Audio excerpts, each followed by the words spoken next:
Probationary IAS पूजा खेडकर की मां मनोरमा खेडकर को पुणे सेशन कोर्ट में पेश किया गया, जहां से उन्हें 2 दिन के पुलिस रिमांड पर भेज दिया गया है।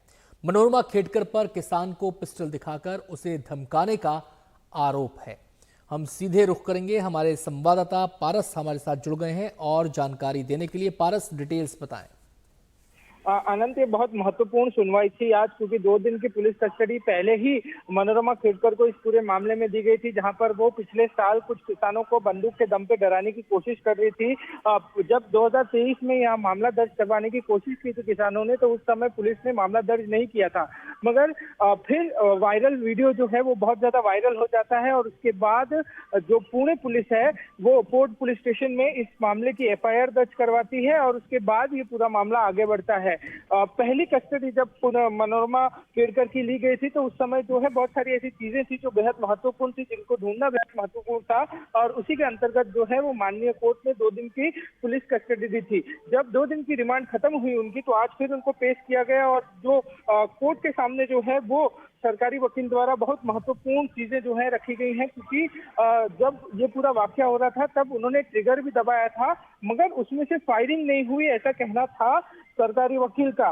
बट वहीं जो डिफेंस लॉयर था उन्होंने कहा कि ट्रिगर भले दबाए हो बट इससे किसी को नुकसान नहीं हुआ, तो उनको जो है मनोरमा खेडकर को बेल मिल जानी चाहिए। बट इस पूरे मामले में अभी भी कुछ लोग जो है वो मिसिंग है। दिलीप खेडकर अभी तक मिले नहीं है, भले ही उनको इंटरिम बेल मिल चुकी है इस मामले में, मगर अभी भी जो है वो दिलीप खेडकर फरार है। उस वीडियो में दिख रहे बाउंसर्स, तकरीबन 5 से 6 बाउंसर्स जो थे वो भी अभी तक मिले नहीं है और उनमें से 2 महिलाएं जो हैं उनको उनका नाम और उनकी जो पहचान है वो पता नहीं लग पाया है पुलिस को। तो इस वजह से जो है आज कोर्ट में ये दलीलें रखी गई। दलीलें सुनने के बाद माननीय कोर्ट ने जो है मनोरमा खेडकर को फिर से 2 दिन की पुलिस कस्टडी में भेजा है। वही कोर्ट के समक्ष जो है वो ये भी कहा गया है डिफेंस लॉयर की तरफ से, प्रोसिक्यूशन से पहले कहा गया कि जो बंदूक है उसकी फॉरेंसिक जांच करना बेहद ज्यादा जरूरी है। उसपे डिफेंस ने दलील देते हुए ये कहा कि बंदूक की फॉरेंसिक की कोई जरूरत नहीं है और बेल दी जानी चाहिए, मगर माननीय कोर्ट ने पब्लिक प्रोसिक्यूशन की बात को माना कि बंदूक की फॉरेंसिक जांच होनी बेहद ज्यादा जरूरी है। और ये बताएं जो पिस्टल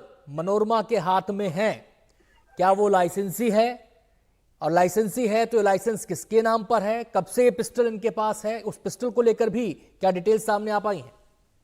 जी बिल्कुल अनंत, इस पूरे मामले में जो पिस्टल दिखाई दे रही है वो पिस्टल साल 2006 में ली गई थी और 2006 से ही मनोरमा खेडकर के नाम पे ही ये लाइसेंसी बंदूक है और ये पूरी बंदूक का लाइसेंस उनके पास था।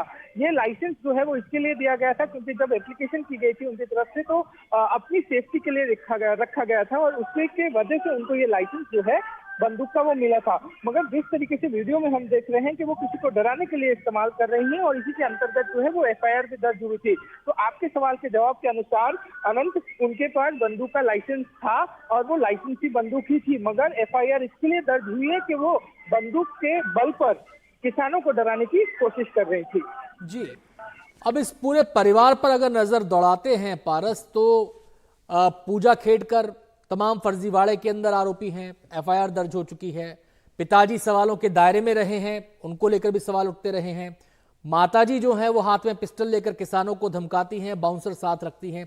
ऐसे लगता है कि ये अब सवाल ये उठता है यहां पर, क्या एक परिवार अपने दम पर इतना सब कुछ कर सकता है और बचा रह सकता है?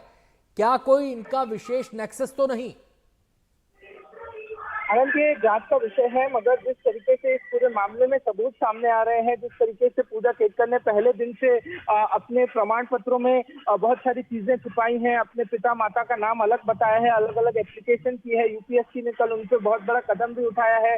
वहीं जो राज्य सरकार द्वारा एक पूरा रिपोर्ट बनाया गया था जो कि सेंट्रल गवर्नमेंट को भी भेजा गया है राज्य सरकार की तरफ से, उसमें भी बहुत सारी चीजें कही गई हैं। तो कहीं ना कहीं जो है इस पूरे खेडकर परिवार की जो दिक्कतें हैं वो बहुत ज्यादा बढ़ी है, मुश्किलें बहुत ज्यादा बढ़ी हैं, क्योंकि एक के बाद एक जो है वो नई। जी बिल्कुल, अब देखना यह है कि कानूनी एक्शन तो हो रहा है, लेकिन क्या उसके अनुरूप चीजें आगे बढ़ेंगी और कितनी तेजी के साथ आगे बढ़ेंगी और कब तक इनको कानून के दायरे में लाकर अंजाम तक इन मामलों को पहुंचाया जाएगा। बहुत बहुत शुक्रिया आपका पारस इस जानकारी के लिए।